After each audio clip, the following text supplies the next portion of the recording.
Question 1. The performance metrics show that a recent closing handled by an Illinois real estate broker experienced a slight delay due to a minor discrepancy in the property tax prorations on the settlement statement. The buyer is eager to take possession immediately, and the seller is anxious to finalize the sale. The broker needs to decide on the best course of action to ensure a legally compliant and satisfactory closing. Option A. Prioritize the seller's desire to finalize the sale and instruct the closing attorney to proceed with the transaction as is, with a note to address the tax proration issue after the title has transferred. Option B. Immediately address the discrepancy with the closing attorney and relevant parties, ensuring all necessary amendments are made to the settlement statement and all funds are properly disbursed before facilitating the transfer of keys and possession. Option C. Allow the buyer to take possession of the property as planned, with the understanding that the tax proration issue will be resolved post-closing. Option D. Proceed with the closing and key handover, assuming the discrepancy is minor and will be rectified by the closing attorney at a later date without impacting the current transaction. Correct answer is B. Immediately address the discrepancy with the closing attorney and relevant parties, ensuring all necessary amendments are made to the settlement statement, and all funds are properly disbursed before facilitating the transfer of keys and possession. Explanation. This scenario is professionally challenging because it involves navigating the delicate balance between client satisfaction and strict adherence to Illinois real estate closing regulations. The agent must ensure all legal requirements are met while also managing the client's emotional state and expectations, which can be amplified during the final stages of a transaction. Missteps can lead to legal repercussions, financial penalties, and damage to the agent's reputation. The best approach involves meticulously reviewing all closing documents for accuracy and completeness, ensuring compliance with Illinois Department of Financial and Professional Regulation, IDFPR, guidelines and the terms of the purchase agreement. This includes verifying that all contingencies have been satisfied, all parties have signed where required, and that the settlement statement accurately reflects all financial aspects of the transaction. The agent should then facilitate a smooth handover of keys and possession only after all funds have been disbursed and title has officially transferred, as per Illinois law.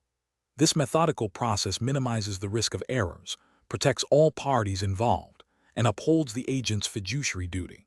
An approach that prioritizes immediate possession for the buyer before all financial and legal transfer requirements are definitively met, as stipulated by Illinois law and the closing attorney's instructions, is professionally unacceptable. This bypasses critical legal safeguards and could leave the buyer vulnerable if unforeseen issues arise with funding or title.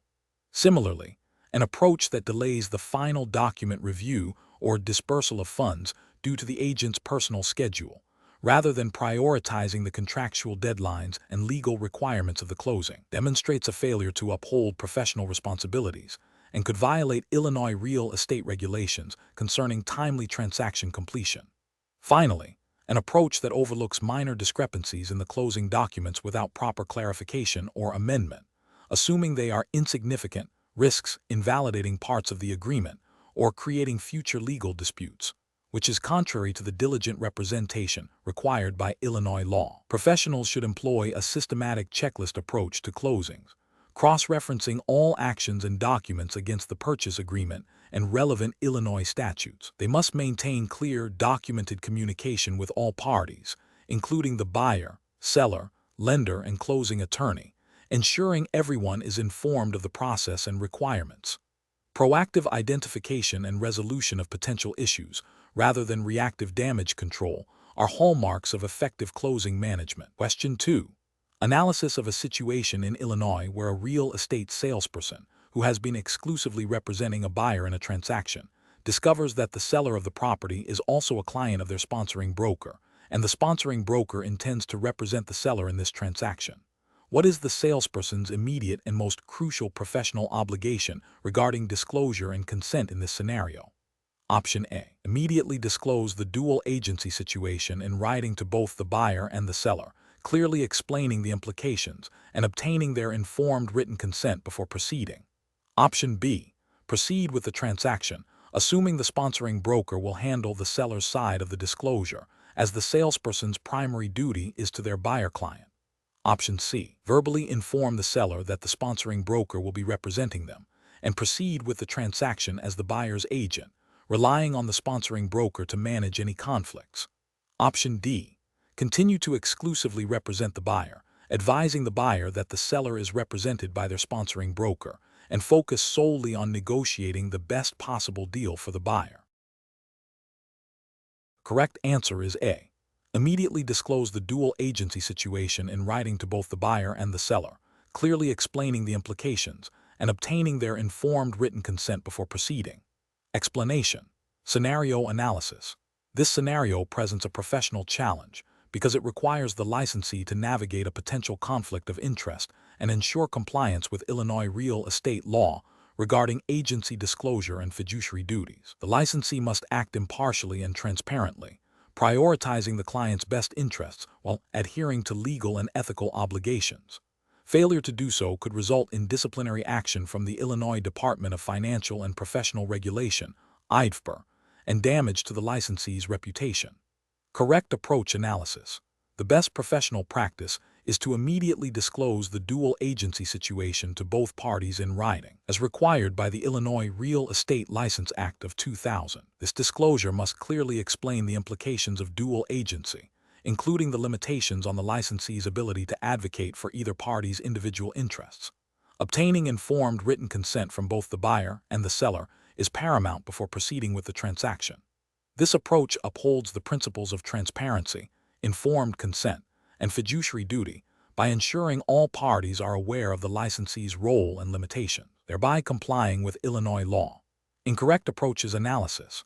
One incorrect approach is to proceed with the transaction without disclosing the dual agency to the seller. This violates the Illinois Real Estate License Act of 2000, which mandates disclosure of agency relationships.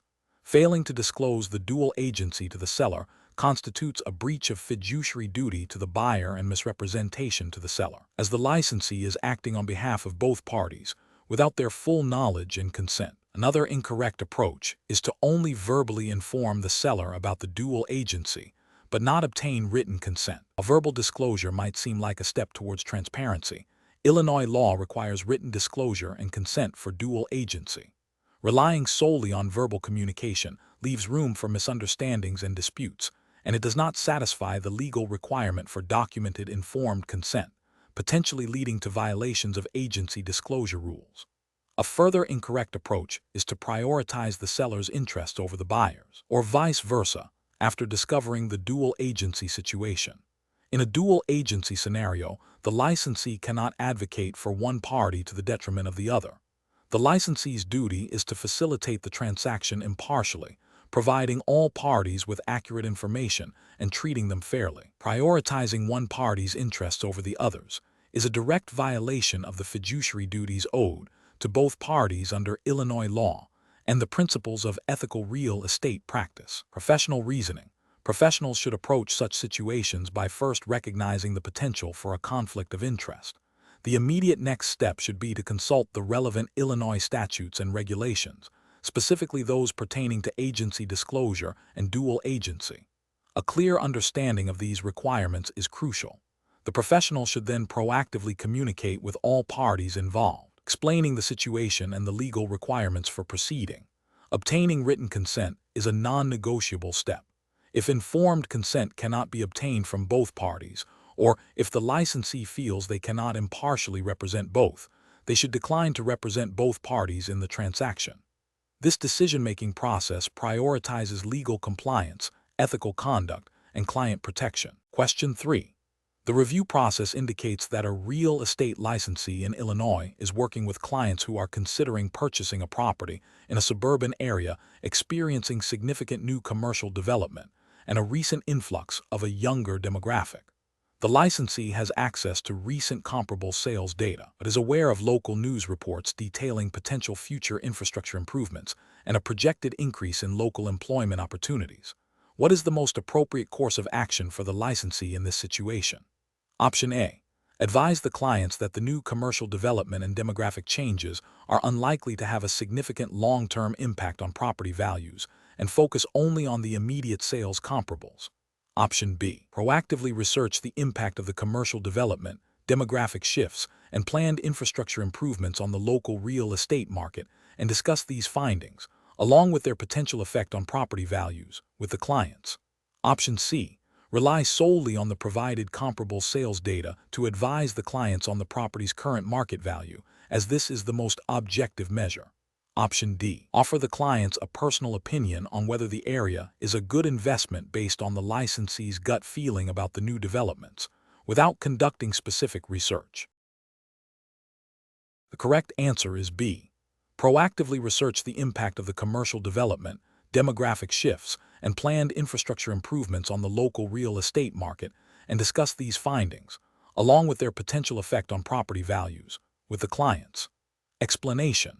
The review process indicates a scenario where a real estate licensee must navigate the complexities of local economic shifts impacting property values. This situation is professionally challenging because it requires the licensee to go beyond simply listing and selling properties.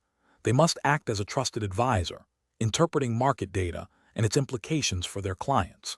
Failing to do so can lead to misinformed decisions by buyers and sellers, potentially resulting in financial losses and damage to the licensee's reputation and professional standing within Illinois. Careful judgment is required to balance client interests with accurate market analysis. The approach that represents best professional practice involves proactively informing clients about significant economic factors influencing the Illinois real estate market and their specific property's value.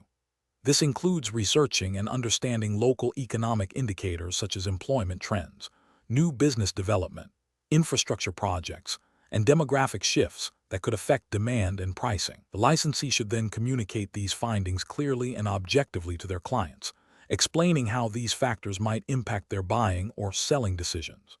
This aligns with the Illinois Real Estate License Act of 2000, which mandates licensees to act with honesty, integrity, and competence, and to disclose all material facts that could affect a client's decision. Ethical practice dictates that licensees must provide accurate and relevant information to enable informed consent and protect client interests. An incorrect approach involves relying solely on historical sales data without considering current or emerging economic trends.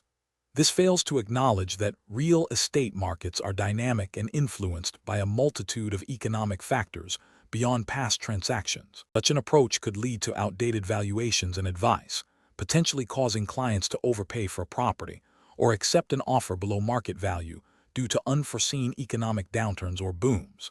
This demonstrates a lack of due diligence and competence, violating the licensee's duty to provide informed guidance. Another incorrect approach is to dismiss or downplay the impact of local economic news or developments on property values, perhaps due to a desire to maintain a positive outlook or avoid difficult conversations.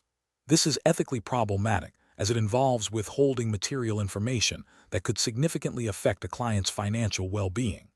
The Illinois Real Estate License Act requires disclosure of all material facts, and economic conditions that demonstrably impact property value are considered material. Ignoring such factors constitutes a breach of fiduciary duty and professional responsibility. A further incorrect approach is to offer speculative opinions about future economic conditions without a solid basis in research or data. While licensees can offer insights based on their market knowledge, making definitive predictions about economic shifts or their precise impact on property values can be misleading and unprofessional. This can create unrealistic expectations for clients and expose the licensee to liability if those predictions prove inaccurate. Professional decision-making in these situations requires a commitment to continuous learning, thorough research, objective analysis, and transparent communication, always prioritizing the client's best interests within the bounds of Illinois real estate law and ethical standards. Question 4. Performance analysis shows that a licensed real estate salesperson in Illinois will be temporarily residing out of state for an extended period, making it impossible to actively engage in real estate transactions or attend in-person continuing education courses within the state. What is the most prudent course of action to ensure compliance with Illinois licensing requirements? Option A. Allow the license to expire and plan to reapply for a new license once residency in Illinois is re-established. Option B. Proactively contact the Illinois Department of Financial and Professional Regulation to inquire about placing the license on inactive status and completing any required continuing education for reactivation upon return to Illinois. Option C. Continue to pay the annual renewal fees from out of state and assume the license will remain active and valid for future reactivation without further action.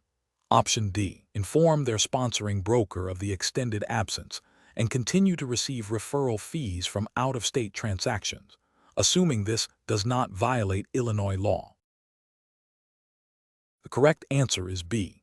Proactively contact the Illinois Department of Financial and Professional Regulation to inquire about placing the license on inactive status and completing any required continuing education for reactivation upon return to Illinois.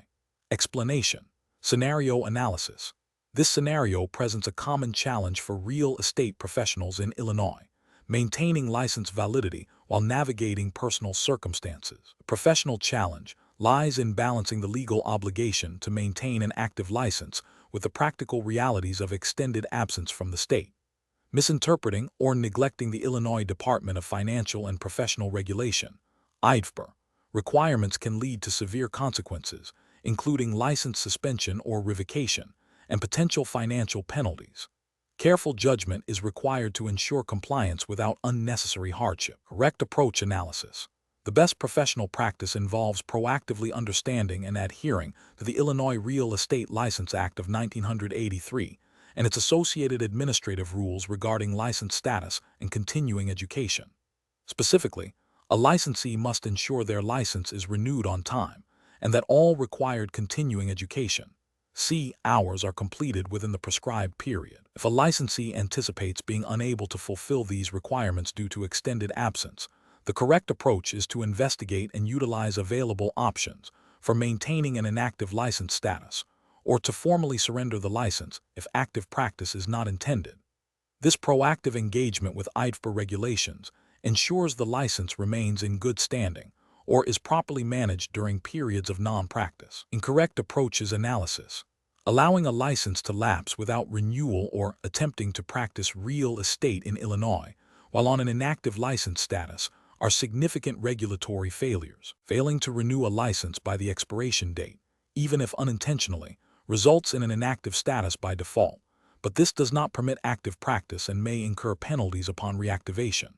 Practicing while on an inactive license is a direct violation of Illinois real estate law, as an inactive license signifies a temporary cessation of active brokerage activities and requires specific procedures for reactivation. Furthermore, assuming that a license will automatically reactivate or that an extended absence excuses the need for timely renewal and CE completion demonstrates a misunderstanding of the Illinois Department of Financial and Professional Regulations' stringent requirements for maintaining an active license. Professional reasoning. Professionals should adopt a proactive and informed approach to license management. This involves regularly reviewing IDFPR communications, understanding renewal cycles, and being aware of continuing education mandates. When personal circumstances impact the ability to practice or fulfill requirements, the professional decision-making process should involve consulting the official IDFPR website or contacting the department directly to understand available license statuses, active, inactive, expired, and the specific procedures and timelines associated with each. This ensures compliance and avoids inadvertent violations that could jeopardize their professional standing. Question 5. The monitoring system demonstrates a significant slowdown in the Illinois real estate market, characterized by declining property values and reduced transaction volume over the past 6 months. As a licensed real estate broker in Illinois, you are representing a seller whose property has been on the market for an extended period with little interest. Considering the current real estate cycle, which of the following actions best upholds your professional and ethical obligations to your client? Option A.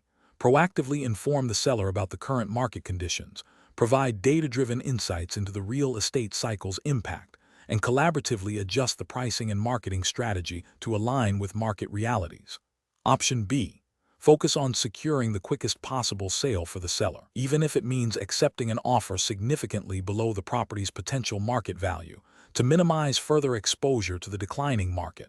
Option C. Assure the seller that the market will rebound quickly and that their current asking price is still achievable, while continuing with the existing marketing plan without significant changes. Option D. Advise the seller that the market is too unfavorable for a sale and recommend temporarily withdrawing the property from the market indefinitely, ceasing all marketing efforts. Correct answer is A. Proactively inform the seller about the current market conditions, provide data-driven insights into the real estate cycle's impact, and collaboratively adjust the pricing and marketing strategy to align with market realities. Explanation.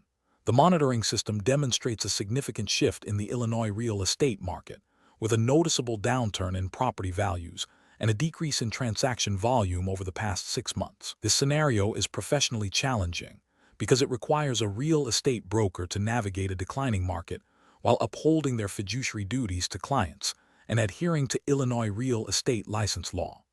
The broker must balance advising clients on realistic expectations with their obligation to secure the best possible outcome for them, all while maintaining ethical conduct and avoiding misrepresentation. The best professional approach involves proactively informing clients about the prevailing market conditions and their potential impact on their real estate goals.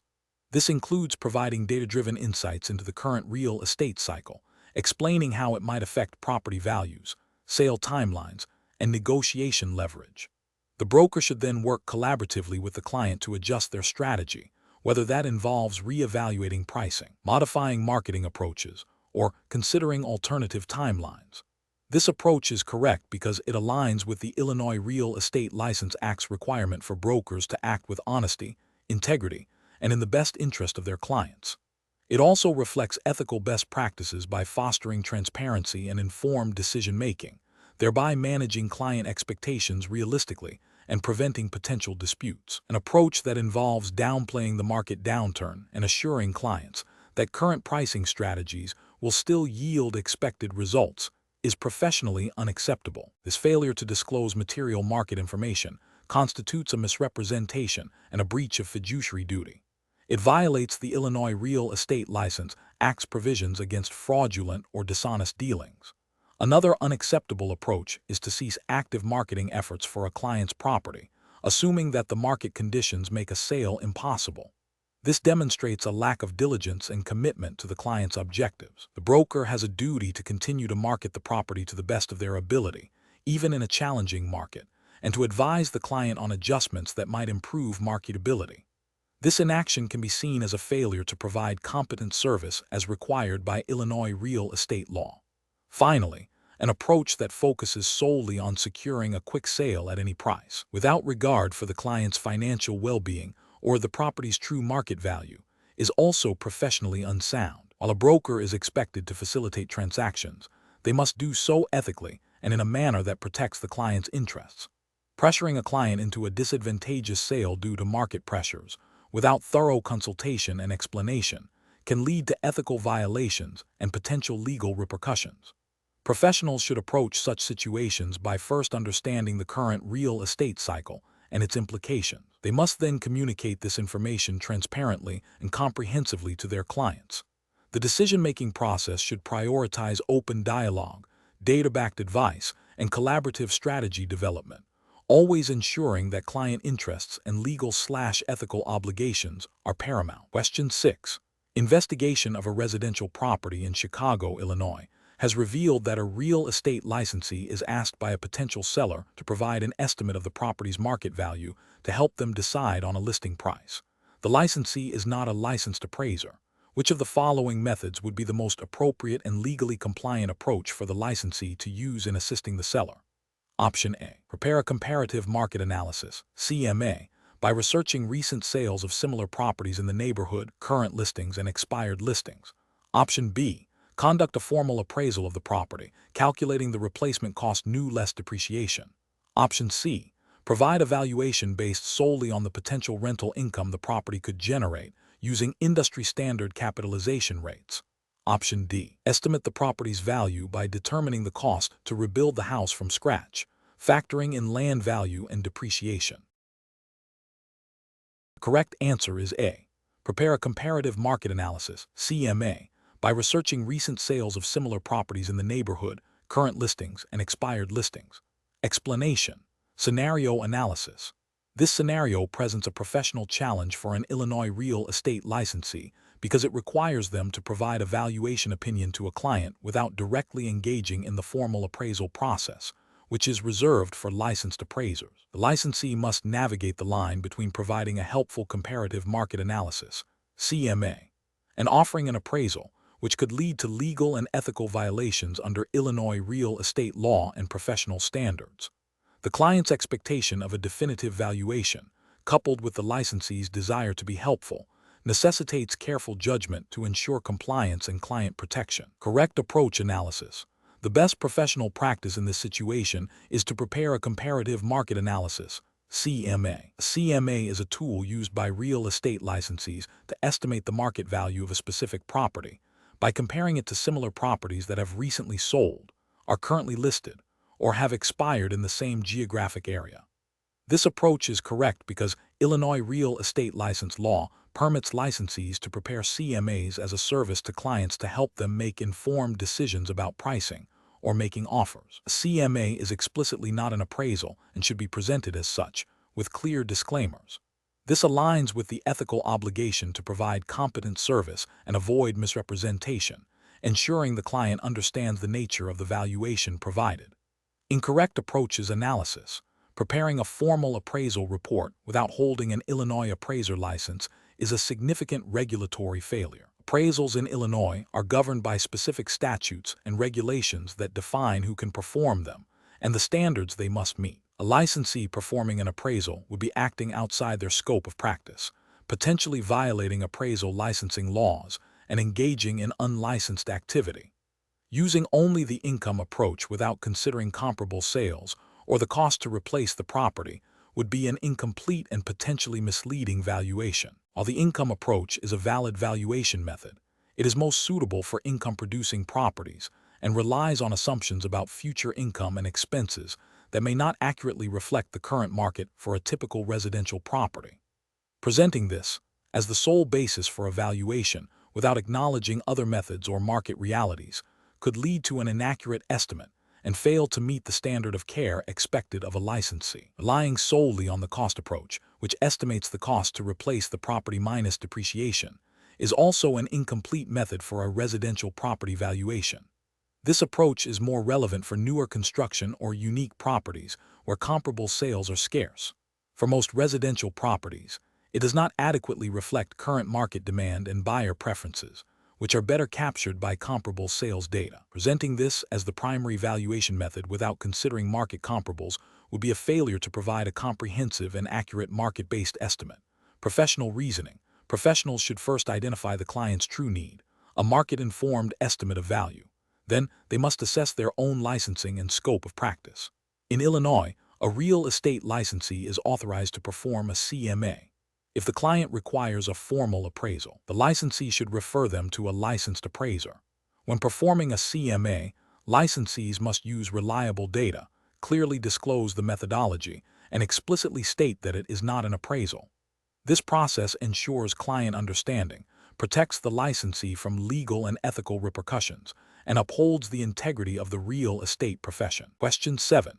Comparative studies suggest that borrowers often underestimate the long-term financial impact of private mortgage insurance, PMI. A real estate licensee in Illinois is assisting a buyer who is making a down payment of 10% on a conventional loan. The licensee has received the loan estimate from the lender, which includes a line item for PMI. What is the most responsible and ethically sound approach for the Illinois licensee to take regarding the disclosure of PMI to this buyer? Option A.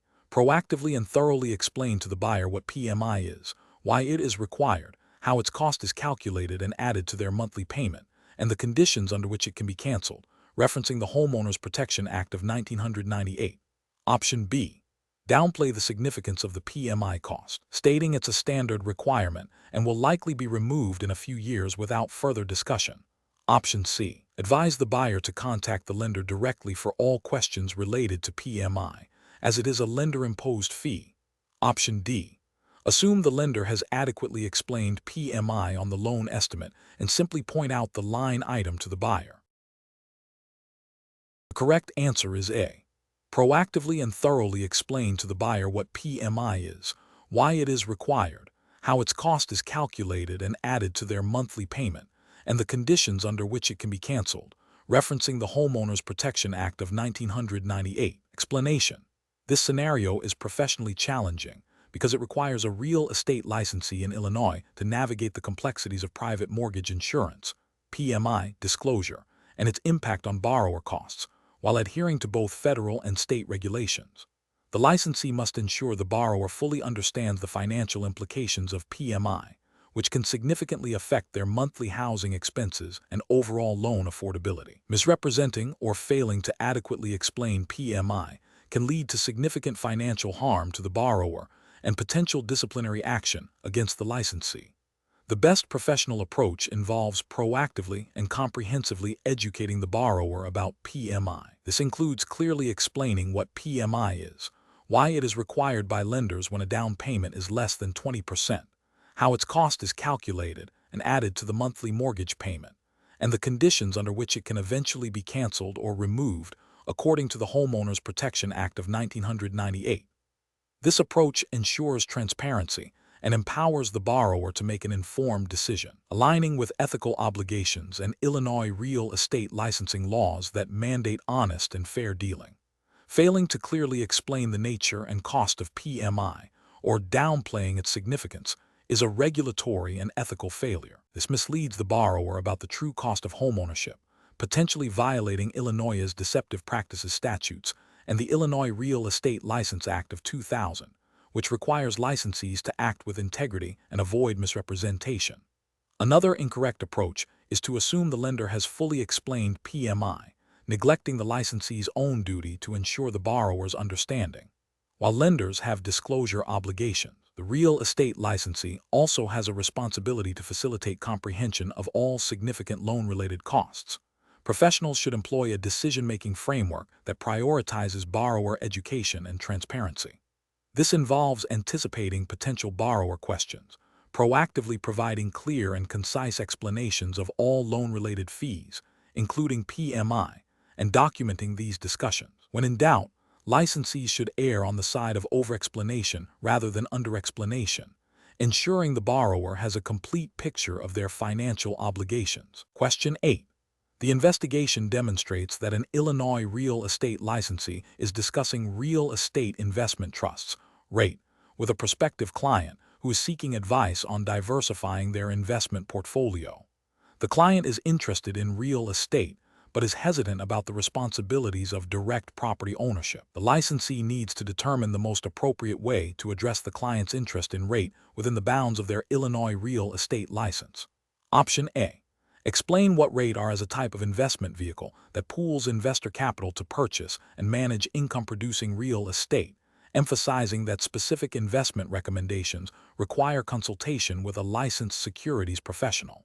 Option B. Describe REIT as a passive form of real estate ownership, similar to owning rental properties without the day-to-day management, and suggest that investing in REIT is a straightforward extension of real estate investment. Option C. Focus on the underlying real estate assets of various REIT, highlighting their physical locations and potential for property appreciation, without mentioning that REIT are traded as securities. Option D. Advise the client that REIT are essentially a way to own pieces of large commercial properties and recommend specific REIT that are performing well in the current Illinois market. The correct answer is A.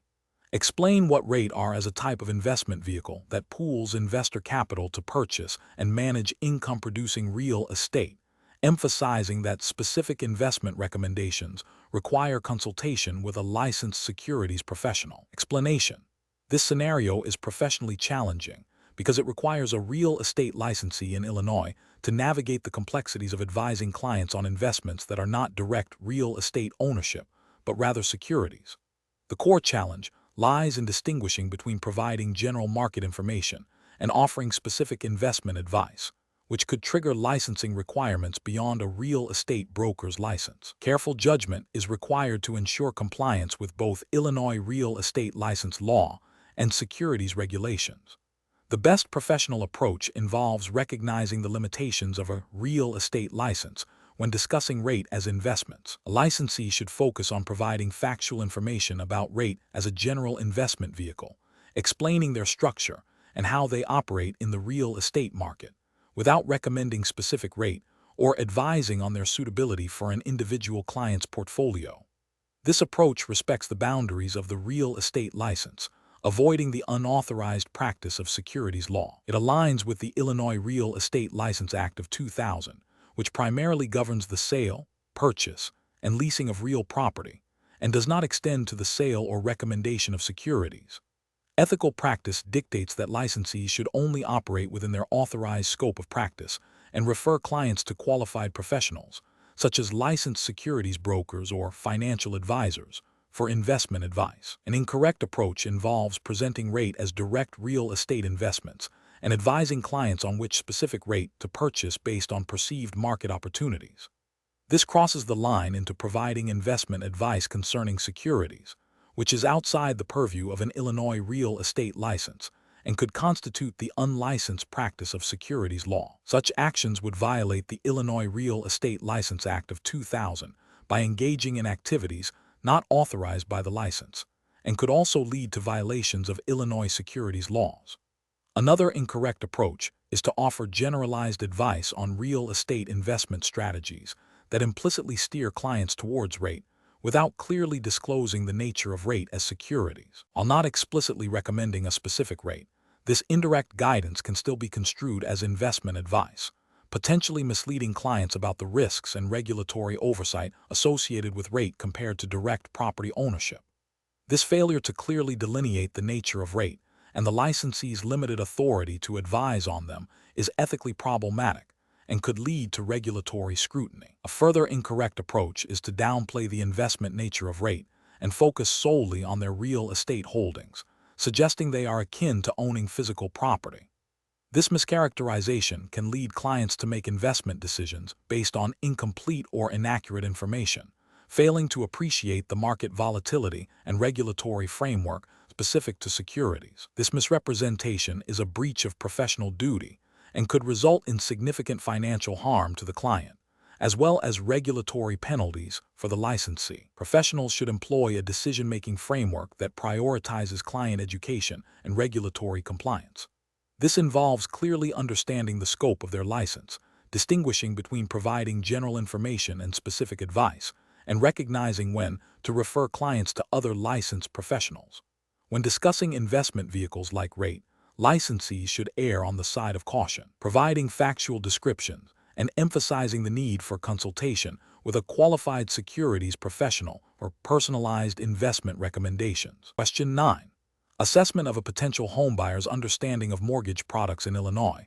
What is the most accurate and ethically sound way for a licensed real estate salesperson to explain the fundamental differences between fixed rate, adjustable rate, and interest-only mortgages? Option A.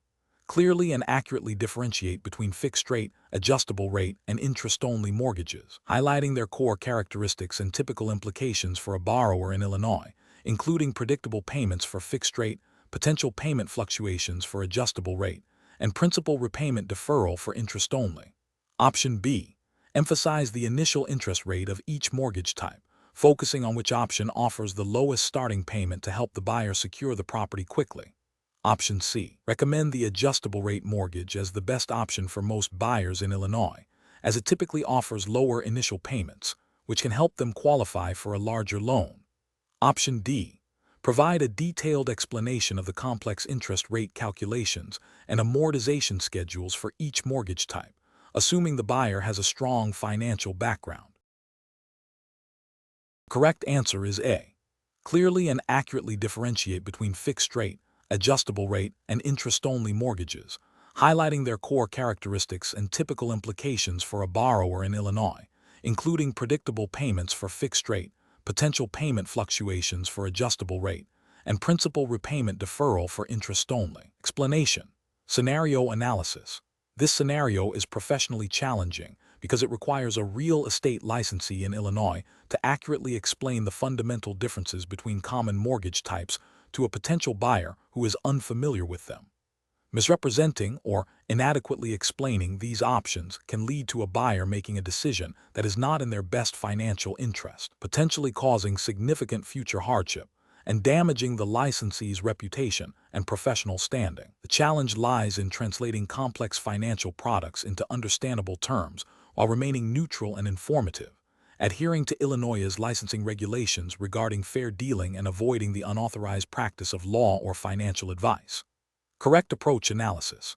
The best professional approach involves clearly and accurately differentiating between fixed rate, adjustable rate, and interest-only mortgages, highlighting their core characteristics and typical implications for a borrower in Illinois.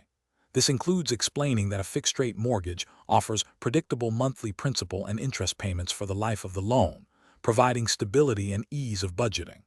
An adjustable-rate mortgage, ARM, typically starts with a lower initial interest rate that can change periodically based on market conditions, leading to potentially fluctuating monthly payments. An interest-only mortgage allows the borrower to pay only the interest for a specified period, meaning the principal balance does not decrease during that time, and subsequent payments will be higher as they will include both principal and interest. This approach is correct because it aligns with the Illinois Department of Financial and Professional Regulation, IDFPR, guidelines emphasizing honesty, integrity, and the duty to provide accurate information to clients. Licensees are expected to educate clients about the general nature of financial products relevant to real estate transactions, without providing specific financial advice, which is the purview of licensed mortgage loan originators or financial advisors. Incorrect approaches analysis. One incorrect approach would be to focus solely on the initial interest rate of each mortgage type, without adequately explaining the long-term implications, particularly for adjustable-rate mortgages. This failure to disclose the potential for payment increases due to market fluctuations is misleading and violates the duty of full disclosure required by Illinois real estate law. Another incorrect approach would be to recommend a specific mortgage type based on the licensee's personal opinion or a perceived short-term benefit without a comprehensive understanding of the buyer's financial situation and long-term goals. This constitutes providing financial advice, which is outside the scope of a real estate license and could lead to liability. Furthermore, an incorrect approach would be to oversimplify the explanation to the point of being inaccurate, such as stating that all adjustable-rate mortgages will always have lower payments than fixed-rate mortgages, which is not true over the life of the loan. This misrepresentation is unethical and violates the principle of providing truthful and accurate information. Professional reasoning. Professionals should approach this situation by first understanding the client's general needs and concerns. They should then present a balanced overview of the mortgage options, focusing on their defining features and potential impacts. The licensee's role is to inform, not to advise on which product is best. If a client requires specific financial guidance or recommendation, the licensee should refer them to a qualified mortgage loan originator or financial advisor, thereby respecting professional boundaries and ensuring the client receives appropriate expertise. This systematic approach ensures compliance with Illinois regulations and upholds ethical standards of practice. Question 10. The assessment process reveals that a client in rural Illinois is considering selling a property primarily used for cultivating corn and raising cattle. The estimated annual net operating income, NOI, generated from these agricultural activities is $75,000. Market analysis indicates that comparable agricultural properties in the area are selling at a capitalization rate, cap rate, of 6%. A licensed real estate salesperson is tasked with providing an estimated market value for this property.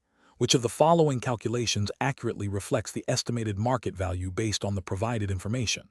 Option A, //frac $75,000. 06 equals $1 $250,000.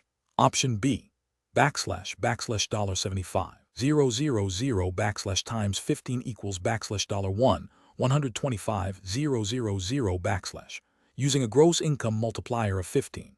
Option C, //frac $75,000 08 equals $937,500 assuming a commercial cap rate of 8%.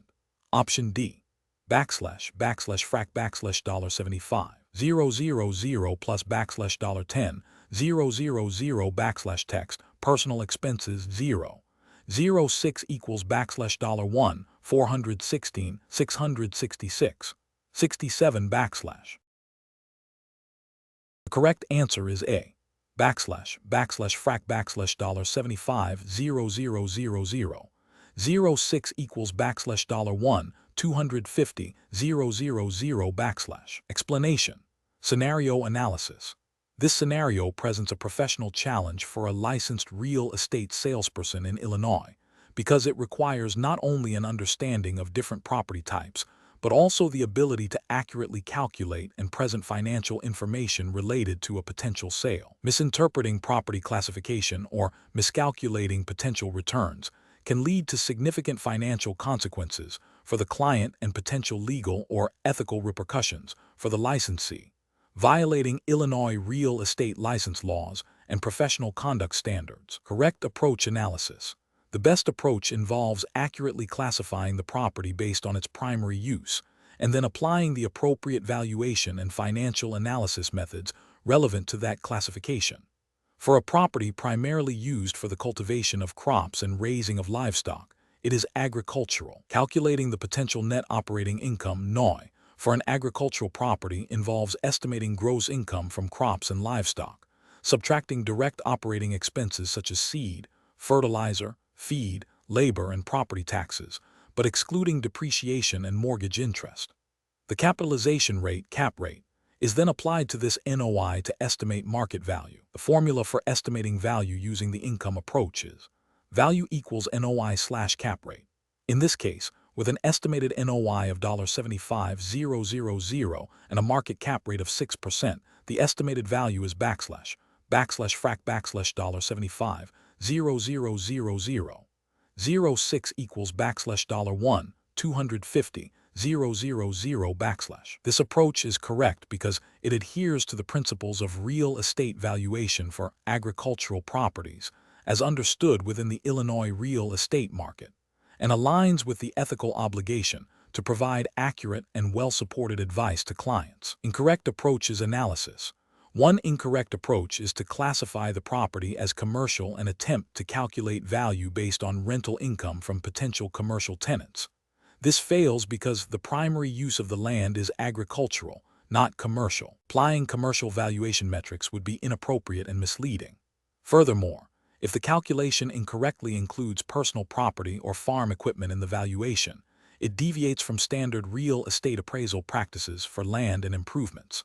Another incorrect approach is to classify the property as residential and focus solely on its potential for a single-family dwelling, ignoring the agricultural operations. This would lead to an inaccurate valuation by failing to account for the income-generating capacity of the land itself.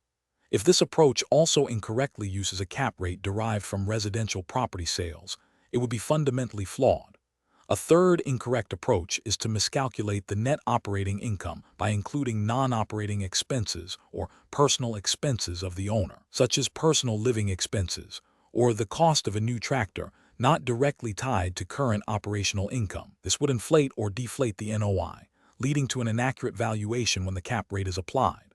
For instance, if the NOI was incorrectly calculated as $90,000, the estimated value would be frac $90,000 06 equals $1 $500,000, which is a significant overestimation. Professional reasoning. Professionals should always begin by thoroughly understanding the client's objectives and the property's characteristics. They must then correctly identify the property type based on its predominant use, as defined by Illinois real estate law and appraisal standards. Financial calculations should be based on accurate data and appropriate methodologies for that property type. When in doubt about classification or valuation, consulting with a qualified appraiser or experienced broker specializing in that property type is a crucial step in professional decision-making. This ensures compliance with Illinois license laws and maintains client trust. Question 11. Regulatory review indicates that a seller client in Illinois has disclosed a significant issue with their home's HVAC system that requires professional repair before closing. As their listing agent, what is the most compliant and ethically sound course of action to manage this situation? Option A. Advise the seller to obtain quotes from licensed HVAC contractors, ensure all proposed repairs meet current building codes, and meticulously document all repair agreements, invoices, and warranties for disclosure to the buyer. Option B. Offer to personally find and hire a contractor to perform the repairs, managing the project directly to ensure it's done quickly, and then bill the seller for your time and the contractor's fees. Option C. Suggest the seller's handyman, who has done odd jobs around the house before, perform the necessary HVAC repairs to save on costs, and then simply state in the disclosure that the HVAC system has been serviced. Option D. Inform the seller that since the HVAC system is a major component, they should consider a significant price reduction instead of attempting repairs, and that you will not be involved in facilitating any repair work. The correct answer is A. Advise the seller to obtain quotes from licensed HVAC contractors, ensure all proposed repairs meet current building codes, and meticulously document all repair agreements, invoices, and warranties for disclosure to the buyer. Explanation.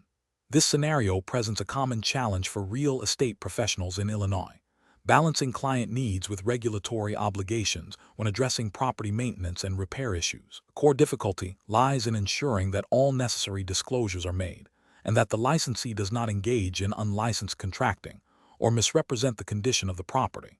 Careful judgment is required to navigate these complexities ethically and legally. The correct approach involves facilitating communication and ensuring proper documentation, while strictly adhering to the Illinois Real Estate License Act and its associated administrative rules. This means advising the seller to obtain qualified, licensed professionals for any repairs, ensuring all work is performed according to applicable building codes, and meticulously documenting all repair efforts and disclosures.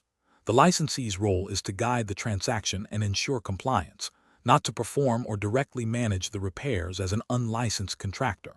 This approach upholds the licensee's fiduciary duty to the client, promotes transparency, and avoids violations of licensing laws by preventing the unauthorized practice of contracting.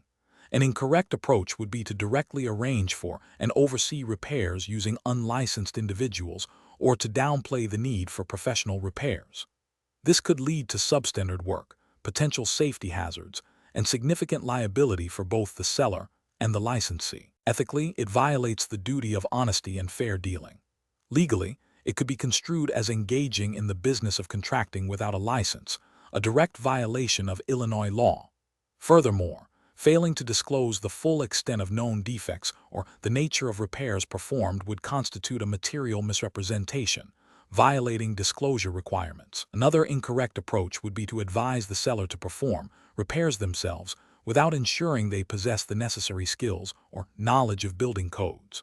While a seller can perform their own repairs, a licensee should not implicitly endorse or encourage such actions if it compromises the quality or safety of the work, potentially leading to future issues for the buyer and legal ramifications. The licensee's responsibility is to ensure the property is presented accurately and that any repairs meet professional standards. Professionals should approach such situations by first understanding the specific repair needs and then clearly communicating the seller's options and the licensee's limitations.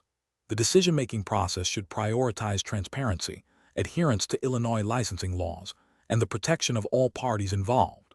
This involves advising the seller to consult with licensed contractors, obtaining written estimates and warranties, and ensuring all disclosures are accurate and complete. The licensee acts as a facilitator and advisor, not a direct service provider for repairs. Question 12.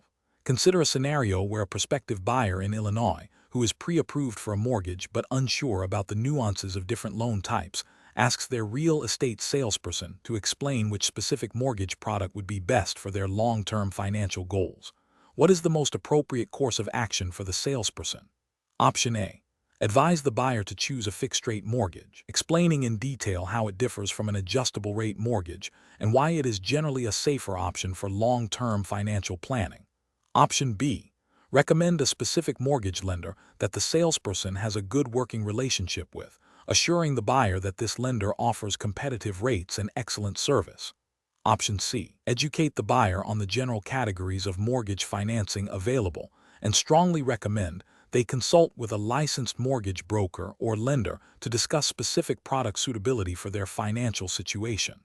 Option D. Focus on finding properties that align with the buyer's desired monthly payment, assuring them that the lender will handle all the details of the mortgage once an offer is accepted. The correct answer is C. Educate the buyer on the general categories of mortgage financing available and strongly recommend they consult with a licensed mortgage broker or lender to discuss specific product suitability for their financial situation. Explanation. Scenario analysis. This scenario presents a professional challenge because it requires a real estate salesperson in Illinois to navigate the complexities of financing options while ensuring they act ethically and within the bounds of Illinois real estate law. The salesperson must balance the client's immediate needs with the long-term implications of different loan products, avoiding any misrepresentation or undue influence. The challenge lies in providing helpful guidance without crossing the line into providing unlicensed financial advice, which is a strict prohibition for real estate licensees in Illinois. Correct approach analysis. The best professional practice involves educating the client about the general types of financing available and encouraging them to consult with qualified, licensed professionals for specific advice.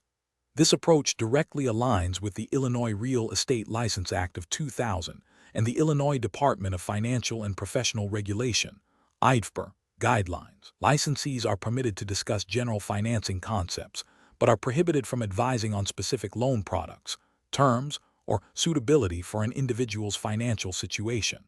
By referring the client to a mortgage broker or lender, the salesperson ensures the client receives expert, licensed advice tailored to their unique circumstances, while the salesperson remains within their legal scope of practice. This upholds the principle of acting in the client's best interest by facilitating access to appropriate expertise. Incorrect approaches analysis. One incorrect approach involves recommending a specific mortgage lender based on a personal relationship or a perceived best deal, without the client independently vetting the lender. This is problematic because it can be construed as providing financial advice or steering the client, which is outside the scope of a real estate license and could violate Illinois law if it leads to a disadvantageous outcome for the client. It also bypasses the client's opportunity to shop for the best terms from multiple sources. Another incorrect approach is to explain the intricate details and potential risks of various mortgage products, such as adjustable-rate mortgages versus fixed-rate mortgages, in a way that suggests a recommendation or endorsement of one over the other. While general information is permissible, delving into specific product analysis and advising on suitability constitutes unlicensed financial advice, a violation of Illinois regulations. This can lead to the client making a decision based on incomplete or biased information, potentially causing financial harm. A third incorrect approach is to downplay the importance of pre-approval and focus solely on finding properties that fit the buyer's desired monthly payment, regardless of their actual borrowing capacity. This is ethically unsound and potentially illegal. Illinois real estate law emphasizes transparency and responsible practice. Failing to stress the importance of pre-approval can lead to buyers pursuing properties they cannot afford or qualify for, wasting everyone's time and potentially damaging the buyer's credit if they apply for loans without a clear understanding of their financial limits. Professional reasoning. Professionals in Illinois must always operate within the defined scope of their real estate license. When faced with client inquiries that extend into areas requiring specialized licensing, such as mortgage lending or financial planning, the ethical and legal obligation is to refer the client to appropriately licensed professionals. This involves clearly communicating what information can be provided generally and what requires expert consultation. A robust decision-making process includes understanding the boundaries of one's expertise, prioritizing client welfare through accurate and ethical guidance, and adhering strictly to Illinois regulatory framework for real estate professionals. Question 13. Upon reviewing a lease agreement presented by a potential landlord in Illinois, a real estate licensee notices that the agreement specifies a clear start and end date for the tenancy, with a fixed monthly rent amount that is not subject to change during the term. The landlord asks the licensee to explain the implications of this type of lease for both parties. Which of the following approaches best reflects professional practice and compliance with Illinois real estate regulations? Option A. Suggests that the licensee can only provide general information about leases and that the landlord should consult an attorney to understand the specific terms and conditions of the agreement. Option B. Advise the landlord that since the rent is fixed, the lease is essentially a perpetual agreement until one party actively terminates it, regardless of any stated end date. Option C. Accurately identify the lease as a fixed-term lease Explain that it binds both parties for the specified duration, and detail the notice requirements for termination or renewal as stipulated by Illinois law and the lease itself. Option D. Classify the lease as a month-to-month tenancy, advising the landlord that either party can terminate the agreement with 30 days written notice, as this is a common arrangement in Illinois. The correct answer is C. Accurately identify the lease as a fixed-term lease, explain that it binds both parties for the specified duration, and detail the notice requirements for termination or renewal as stipulated by Illinois law and the lease itself. Explanation. This scenario is professionally challenging because it requires a real estate licensee to navigate the nuances of different lease agreement types and their implications for both landlords and tenants in Illinois. Misunderstanding or misapplying these distinctions can lead to contractual disputes, financial losses, and regulatory violations. Careful judgment is required to ensure that the advice provided aligns with Illinois law and ethical best practices. The best professional approach involves accurately identifying the lease type based on the terms and conditions presented, and then advising the client on the implications of that specific lease structure under Illinois law. This includes understanding the rights and obligations of both parties, the duration of the lease, and any specific clauses that might be present, such as those related to rent escalation, termination, or renewal. Illinois law, particularly as it pertains to landlord-tenant relationships and real estate transactions, mandates that licensees act with honesty, integrity, and competence, providing accurate information to clients. Properly classifying the lease ensures that the client receives advice tailored to their specific situation, minimizing the risk of future legal complications. An approach that misidentifies the lease type, such as classifying a lease with a fixed term and specific rent schedule as a month-to-month tenancy, is professionally unacceptable. This failure to accurately assess the lease terms directly contravenes the Illinois Real Estate License Act of 2000, which requires licensees to avoid misrepresentation and to possess the necessary knowledge to perform their duties. Similarly, advising a client based on assumptions about lease terms without a thorough review of the written agreement is a violation of the duty of competence and diligence. Failing to explain the legal ramifications of a specific lease type, such as the notice requirements for termination under a fixed-term lease versus a periodic tenancy, exposes the client to potential legal and financial harm and demonstrates a lack of understanding of Illinois landlord-tenant law. Professionals should employ a decision-making framework that prioritizes thorough review and accurate classification. This involves carefully reading and understanding all clauses within a lease agreement, cross-referencing these terms with relevant Illinois statutes and case law concerning landlord-tenant relationships and real estate contracts, and then providing advice that is specific to the identified lease type and its legal implications within the state. When in doubt, seeking clarification from legal counsel or consulting authoritative resources is a hallmark of responsible professional conduct. Question 14. When evaluating different property ownership options for a client purchasing a residential property in Illinois, what is the most professional and ethically sound approach for a licensed real estate salesperson to take regarding the explanation of fee simple, leasehold, joint tenancy, and tenancy in common? Option A. Focus exclusively on the financial aspects of each ownership type, such as how it might affect mortgage eligibility, and omit detailed explanations of the legal rights and inheritance implications. Option B.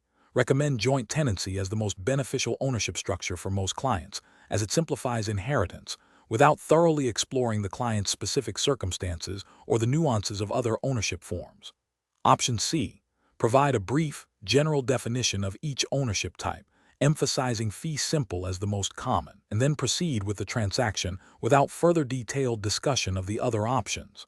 Option D. Clearly explain the distinct legal characteristics and implications of fee simple, leasehold, joint tenancy, and tenancy in common, focusing on how each impacts rights of possession, inheritance, and transferability, and encourage the client to consult with a real estate attorney for personalized legal advice. The correct answer is D. Clearly explain the distinct legal characteristics and implications of fee simple, leasehold, joint tenancy, and tenancy in common, focusing on how each impacts rights of possession, inheritance, and transferability, and encourage the client to consult with a real estate attorney for personalized legal advice. Explanation. Scenario analysis. This scenario is professionally challenging because it requires a real estate licensee in Illinois to accurately advise a client on the implications of different property ownership structures.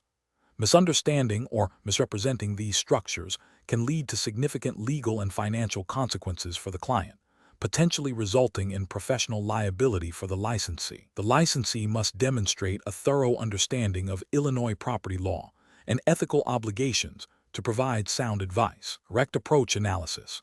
The best professional approach involves clearly explaining the fundamental differences between fee simple, leasehold, joint tenancy, and tenancy in common, focusing on how each impacts ownership rights, inheritance, and the ability to sell or transfer the property.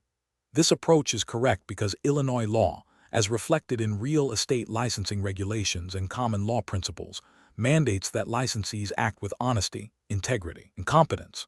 Providing accurate and comprehensive information about ownership types directly fulfills the licensee's duty to inform and protect the client's interests, ensuring the client can make an educated decision aligned with their specific needs and goals. This aligns with the Illinois Real Estate License Act of 2000, which requires licensees to be knowledgeable and to avoid misrepresentation. Incorrect approach is analysis. One incorrect approach is to focus solely on the most common ownership type, fee simple, without adequately exploring the client's specific circumstances or the potential benefits and drawbacks of other forms of ownership. This failure to provide a complete picture violates the licensee's duty to act in the client's best interest and could lead the client to choose an ownership structure that is not optimal for their situation. Another incorrect approach is to provide a superficial overview of each ownership type without delving into the practical implications for the client, such as how property passes upon death or the rights of each co-owner. This lack of depth fails to equip the client with the necessary understanding to make an informed decision and could be construed as a lack of competence, violating professional standards. A third incorrect approach is to recommend a specific ownership type based on personal preference or a misunderstanding of the client's objectives, without a thorough analysis of the client's needs and the legal ramifications under Illinois law. This constitutes acting outside the scope of professional expertise and potentially engaging in unethical conduct by prioritizing the licensee's assumptions over the client's best interests. Professional reasoning. Professionals should approach this situation by first actively listening to and understanding the client's goals, financial situation, and long-term intentions regarding the property. This understanding should then be used to explain the relevant Illinois property ownership types, highlighting the key distinctions in terms of rights, responsibilities, and transferability. The licensee should then facilitate a discussion where the client can ask questions and explore which ownership structure best aligns with their stated objectives, always emphasizing that legal advice should be sought from an attorney. Question 15. The analysis reveals that a seller in Illinois has instructed their real estate licensee to proceed with the sale of a property, despite knowing about a significant foundation issue that has not been disclosed in the initial purchase agreement. The licensee is aware of this omission. What is the most appropriate course of action for the Illinois real estate licensee to ensure the enforceability of the contract and uphold their professional obligations? Option A. Advise the seller that the buyer's responsibility for conducting due diligence negates the need for disclosure of the foundation issue. Option B. Advise the seller to proceed with the sale without disclosing the foundation issue, relying on the buyer's inspection to uncover it. Option C. Advise the seller that the as-is clause in the contract will protect them from liability for the undisclosed foundation issue. Option D. Advise the seller to disclose the foundation issue to the buyer and amend the purchase agreement to include this information. Correct answer is D. Advise the seller to disclose the foundation issue to the buyer and amend the purchase agreement to include this information. Explanation. The analysis reveals a scenario where a real estate licensee in Illinois must navigate the enforceability of a purchase agreement that contains a material omission regarding a significant property defect. This situation is professionally challenging because it directly implicates the licensee's fiduciary duties, ethical obligations, and adherence to Illinois real estate law, specifically concerning disclosure and contract validity. The licensee must balance the interests of both buyer and seller while ensuring the transaction proceeds legally and ethically. The best professional approach involves promptly advising the seller to disclose the known material defect to the buyer and to amend the existing purchase agreement to reflect this disclosure. This approach is correct because Illinois law, under the Illinois Real Property Disclosure Act and general contract principles, requires material facts to be disclosed to avoid misrepresentation and ensure a valid, enforceable contract. By recommending full disclosure and amendment, the licensee upholds their duty of honesty and fair dealing, protects the buyer's right to make an informed decision, and safeguards the seller from potential future legal challenges related to non-disclosure. This proactive measure ensures the contract, once amended, is based on accurate information and is therefore more likely to be enforceable. An incorrect approach would be to advise the seller to proceed with the sale without disclosing the defect, hoping the buyer does not discover it.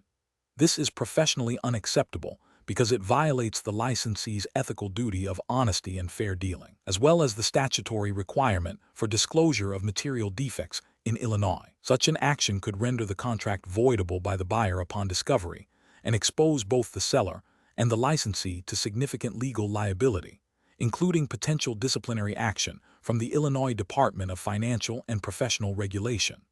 Another incorrect approach would be to suggest that the buyer's failure to conduct a thorough inspection absolves the seller and the licensee of the disclosure obligation. While buyer due diligence is important, it does not negate the seller's affirmative duty to disclose known material defects.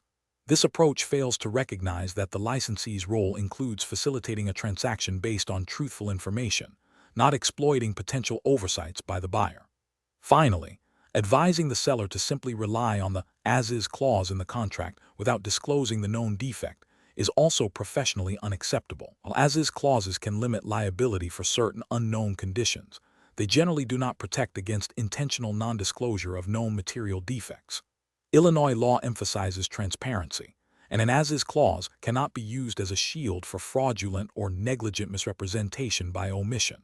Professionals should employ a decision-making framework that prioritizes legal compliance and ethical conduct. This involves understanding the specific disclosure requirements under Illinois law, recognizing the fiduciary duties owed to clients, and always recommending actions that promote transparency and informed consent. When faced with a known material defect, the professional's primary responsibility is to ensure full and honest disclosure to all parties involved, thereby fostering a legally sound and ethically defensible transaction. Question 16. System analysis indicates that during a property inspection in Illinois, a potential buyer expresses concern about the proximity of the property to a former industrial site, fearing potential soil or groundwater contamination. As a licensed real estate professional in Illinois, what is the most appropriate course of action to address these environmental concerns? Option A. Advise the buyer to obtain an independent environmental assessment from a qualified professional. Option B. Inform the buyer that the seller is solely responsible for disclosing environmental issues and the licensee has no further obligation. Option C. Minimize the potential environmental concerns to facilitate the successful completion of the sale. Option D. Assure the buyer that the property is likely safe as there are no visible signs of contamination. The correct answer is A. Advise the buyer to obtain an independent environmental assessment from a qualified professional. Explanation. Scenario analysis.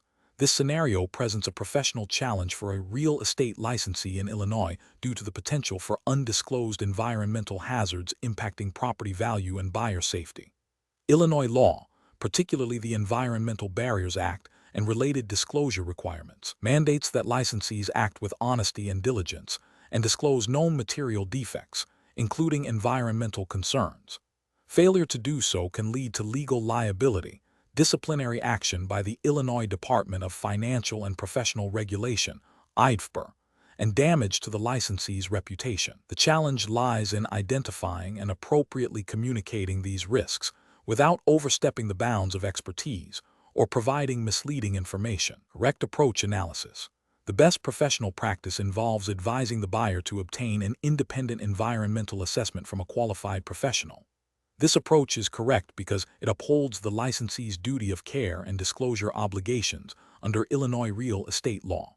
By recommending a specialized assessment, the licensee is facilitating the buyer's informed decision-making process without acting as an environmental expert, which they are not licensed to be. This aligns with the principle of referring complex issues to qualified professionals ensuring the buyer receives accurate and authoritative information regarding potential environmental hazards, such as those related to soil contamination or groundwater issues, which could fall under the purview of Illinois EPA regulations. Incorrect approaches analysis. Advising the buyer that the property is likely safe because no obvious signs of contamination are visible is professionally unacceptable. This approach fails to acknowledge the potential for hidden environmental hazards that may not be visually apparent and could have significant health and financial implications. It also violates the licensee's duty to disclose known material defects and to act with reasonable diligence, potentially exposing the buyer to risks and the licensee to liability under Illinois law. Suggesting that the seller is solely responsible for disclosing any environmental issues and that the licensee has no further obligation is also professionally unacceptable. While sellers have disclosure duties, licensees also have an affirmative duty to disclose known material defects and to investigate reasonably. Relying solely on the seller's representations without any independent diligence or advice to the buyer regarding potential environmental concerns is a dereliction of the licensee's duties. Downplaying the potential environmental concerns to ensure the sale proceeds smoothly is a severe ethical and legal violation. This approach prioritizes the transaction over the buyer's well-being and right to full disclosure. It directly contravenes Illinois real estate licensing laws and ethical standards, which require honesty, integrity, and the disclosure of all material facts, including environmental hazards that could affect the property's value or habitability. Professional reasoning. Professionals in Illinois real estate should adopt a proactive and diligent approach when environmental concerns are raised or suspected. The decision-making process should involve 1. Recognizing potential environmental issues as material facts that require disclosure or further investigation. 2. Understanding the licensee's duty to disclose known defects and to advise buyers to seek expert opinions on complex matters outside their expertise. 3. Recommending qualified professionals, e.g., environmental consultants, for assessments rather than offering personal opinions or interpretations of environmental risks. 4. Documenting all advice given and actions taken to protect both the client and the licensee. Question 17. Implementation of the Illinois Real Estate License Act requires licensees to be diligent in disclosing material facts. A seller in Illinois is preparing to list their home and informs their listing agent that the property experienced significant water damage in the basement 5 years ago, which was subsequently repaired. The seller states that the repairs were extensive and the basement is now in perfect condition, and they do not want to disclose the past damage to potential buyers, believing it is no longer relevant. What is the most appropriate course of action for the real estate licensee in Illinois? Option A. Advise the seller that the past water damage, even if repaired, is a material fact that must be disclosed to potential buyers under Illinois law and explain the legal and ethical implications of non-disclosure. Option B. Suggest that the seller obtain a new, superficial inspection to confirm the repairs are adequate without disclosing the prior damage. Option C. Advise the seller to simply not mention the previous water damage, as it was repaired and is no longer visible. Option D. Recommend that the licensee omit the information because the damage was repaired and is no longer visible. The correct answer is A. Advise the seller that the past water damage, even if repaired, is a material fact that must be disclosed to potential buyers under Illinois law, and explain the legal and ethical implications of non-disclosure. Explanation. Scenario analysis. This scenario presents a professional challenge because it requires a real estate licensee to navigate the delicate balance between client confidentiality and the legal obligation to disclose material facts. The licensee must understand what constitutes a material fact under Illinois law and how to handle information that, while potentially damaging to a sale, is not legally required to be disclosed. The pressure to close a deal can sometimes lead licensees to overlook or misinterpret disclosure obligations, making careful judgment and adherence to the Illinois Real Estate License Act paramount. Correct approach analysis. The best professional practice involves a direct and transparent approach with the seller. This means clearly explaining to the seller that the information about the previous undisclosed water damage, even if repaired, is a material fact that must be disclosed to potential buyers under Illinois law. The licensee should advise the seller that withholding this information could lead to legal repercussions for both the seller and the licensee, including potential lawsuits and disciplinary action from the Illinois Department of Financial and Professional Regulation. The licensee's duty is to uphold the law and ethical standards, which prioritize informed consent for buyers. Incorrect approach is analysis, advising the seller to simply not mention the previous water damage, even if it was repaired, is a failure to comply with Illinois' disclosure requirements for material facts. Illinois law mandates the disclosure of conditions that could affect a buyer's decision or the property's value. While the repair may have been completed, the history of the damage is a material fact that a buyer has a right to know. This approach risks legal liability for misrepresentation and violates the licensee's fiduciary duty to act ethically and legally.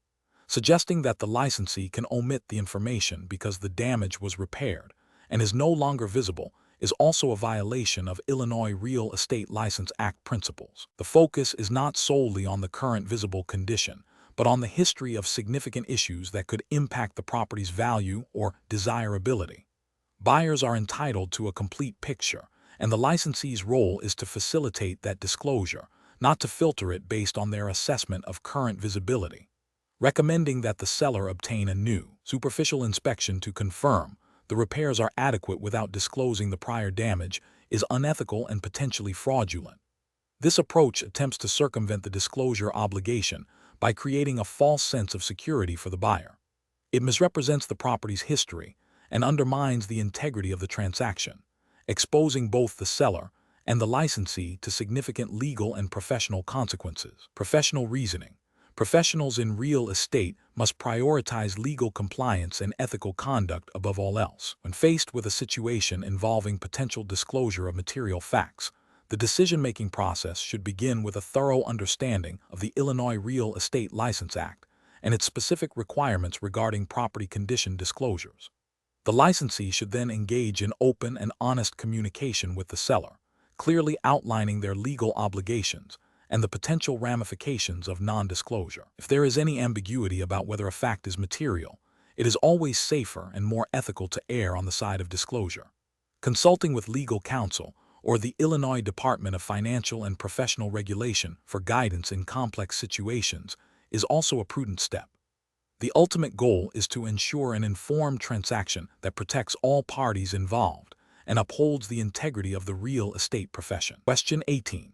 To address the challenge of selecting the most suitable tenant for a rental property in Illinois while adhering to fair housing laws, a real estate broker is evaluating different screening and selection strategies. Which of the following strategies best aligns with the Illinois Human Rights Act and professional ethical standards for tenant screening? Option A. Inquire about a prospective tenant's marital status and plans for starting a family during the initial application review to gauge their long-term suitability for the property. Option B. Reject an applicant based on a general feeling that they might not be a good fit for the neighborhood, without specific, documented reasons related to their ability to fulfill lease obligations. Option C. Develop and consistently apply objective screening criteria, such as verifiable income, credit history, and rental history, to all applicants, ensuring each applicant is evaluated against the same standards. Option D. Prioritize applicants who appear to have a higher social standing or background, as they are often perceived as more reliable tenants. The correct answer is C. Develop and consistently apply objective screening criteria, such as verifiable income, credit history, and rental history, to all applicants, ensuring each applicant is evaluated against the same standards. Explanation. This scenario is professionally challenging because it requires a real estate broker in Illinois to balance the business need for qualified tenants with the strict legal and ethical obligations to avoid discriminatory practices during the tenant screening and selection process. The Illinois Human Rights Act (IHRA) prohibits discrimination in housing based on protected classes, and a broker's actions can create liability for both themselves and their clients. Careful judgment is required to ensure all screening criteria are applied consistently and are directly related to a prospective tenant's ability to fulfill the lease obligations, without reference to any protected characteristics. The best approach involves developing and consistently applying objective, non-discriminatory screening criteria that are directly related to a prospective tenant's ability to pay rent and maintain the property. This includes verifying income, reviewing credit history, and checking rental history for past issues like non-payment or property damage. All applicants are evaluated against these same standards, ensuring fairness and compliance with the IHRA. This method directly addresses the legal requirement to treat all applicants equally and prevents the use of subjective or discriminatory factors in the decision-making process.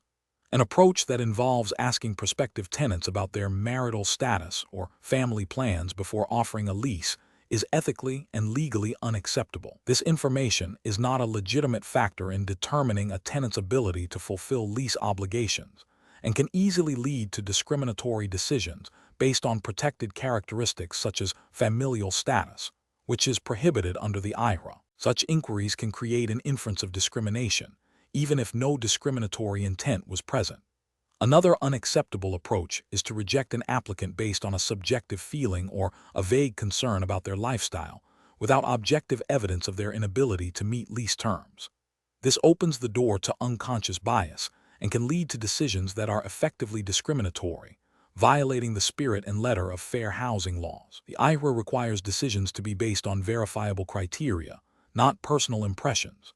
Finally, an approach that involves prioritizing applicants based on their perceived social status or background, rather than their qualifications as tenants, is a clear violation of fair housing principles.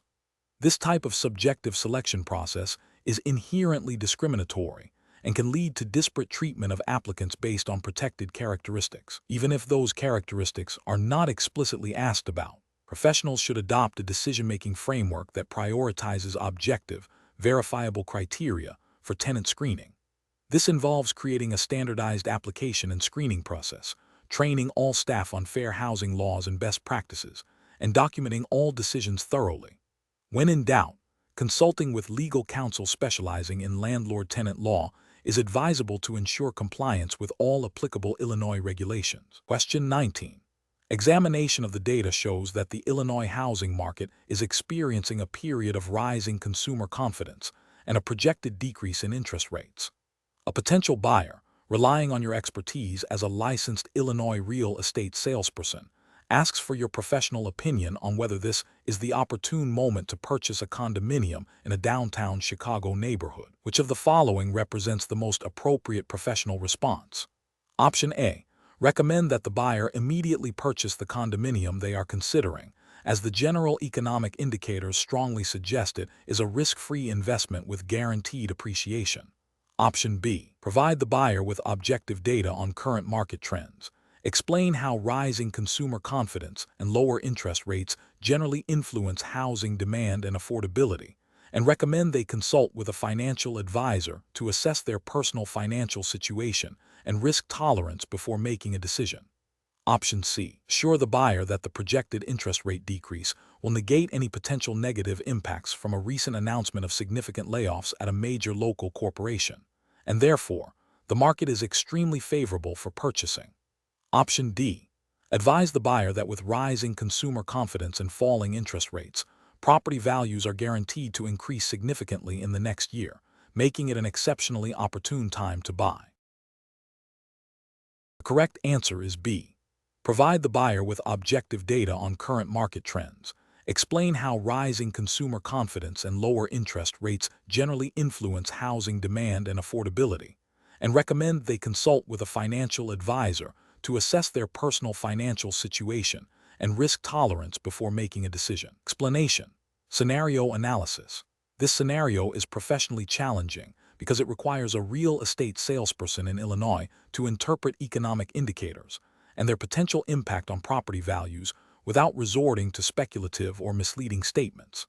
The challenge lies in balancing the need to inform clients with the ethical and regulatory obligation to provide accurate, objective information and avoid misrepresentation, which is a core tenet of the Illinois Real Estate License Act. Misinterpreting or overstating the impact of economic factors can lead to poor client decisions, financial harm, and disciplinary action. Correct approach analysis. The best professional practice involves a salesperson providing clients with objective data and general market trends, explaining how commonly recognized economic factors can influence real estate markets, and encouraging clients to consult with financial professionals for personalized advice. This approach aligns with the Illinois Real Estate License Act's emphasis on honesty, integrity, and avoiding misrepresentation. By presenting factual information and contextualizing it within general economic principles, the salesperson empowers the client to make informed decisions without making specific predictions or guarantees that could be construed as misleading. This respects the client's autonomy and adheres to professional standards. Incorrect approaches analysis. One incorrect approach involves making definitive predictions about future property value increases based solely on a single positive economic indicator, such as a projected interest rate decrease. This is problematic because it oversimplifies complex market dynamics and presents speculation as fact. The Illinois Real Estate License Act prohibits misrepresentation and requires licensees to act with honesty. Such a prediction could lead a client to make an ill-advised purchase or investment based on an unsubstantiated forecast, violating the duty of care, and potentially leading to financial loss for the client and disciplinary action for the licensee. Another incorrect approach is to dismiss the potential negative impact of a significant local employer announcing substantial layoffs, claiming it will have no effect on the real estate market. This demonstrates a failure to understand or acknowledge widely accepted economic principles that link employment stability to housing demand and property values. Ignoring such a critical factor is a form of misrepresentation by omission and a breach of the duty to provide competent service. The Illinois Real Estate License Act mandates that licensees possess a reasonable knowledge of relevant market conditions. A third incorrect approach is to advise a client to invest in a specific property solely because of a general increase in consumer confidence, without any analysis of local market conditions or the property's specific attributes. While consumer confidence can be a broad economic indicator, its impact on individual property values is highly localized and dependent on numerous other factors. This approach is speculative and fails to provide the client with a well-reasoned basis for their investment decision, potentially leading to a poor outcome and violating the salesperson's duty to act in the client's best interest and provide accurate information. Professional reasoning. Professionals should approach economic factor analysis by first identifying relevant, objective data. They should then consider how these factors are generally understood to influence real estate markets, drawing on established economic principles. Crucially, they must avoid making specific predictions or guarantees about future market performance or individual property values.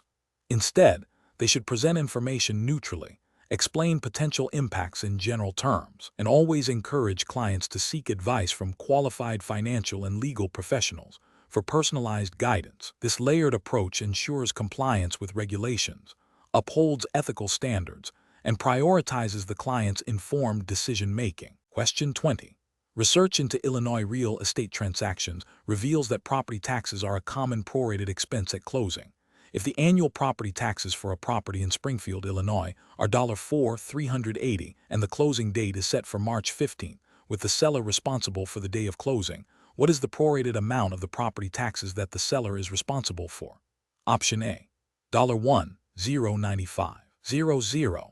Option B, $1,140.00. Option C, $1,200.00. Option D, $2,190.00.